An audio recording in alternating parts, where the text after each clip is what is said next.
ပြဿနာကတောင်းလင်းမှာစတာပါဖြစ်နိုင်ရင်တောင်အုပ်ကိုလှိပ်ပြီးဆင်းလို့ရရင်တော့မှဆင်းသွားချင်ပါတယ်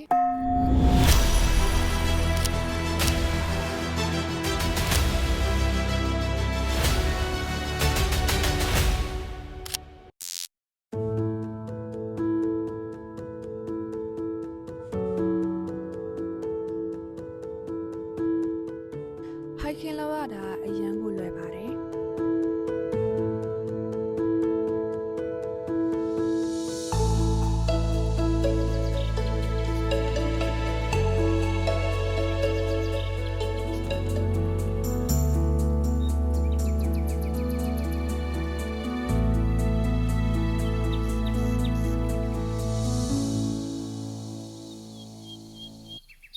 ဒီလို happy beginning ကနေ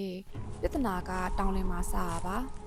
ဖြစ်နိုင်ရင်တောင်အုပ်ကိုလှိပ်ပြီးဆင်းလို့ရရင်တော့မှဆင်းသွားချင်ပါတယ်ရှစ်တိုးလို့မရနောက်ဆုံးလို့မရတဲ့ဒီအခြေအနေမှာကိုယ့်ကိုဖိမပေးတဲ့တငယ်ချင်းနဲ့ရှစ်တခွေဆိုရောက်ပြီဆိုတဲ့ဂျင်းစကားတွေကတကယ်ကိုအဖြစ်အချွေလိုပါပဲ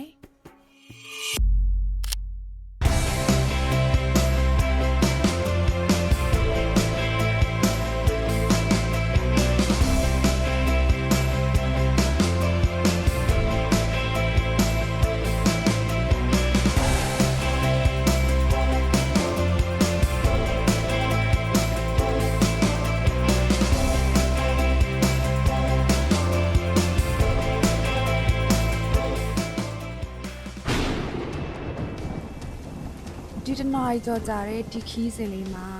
လက်လျှော့ချင်တဲ့အချိန်လေးရှိရဲဒါပေမဲ့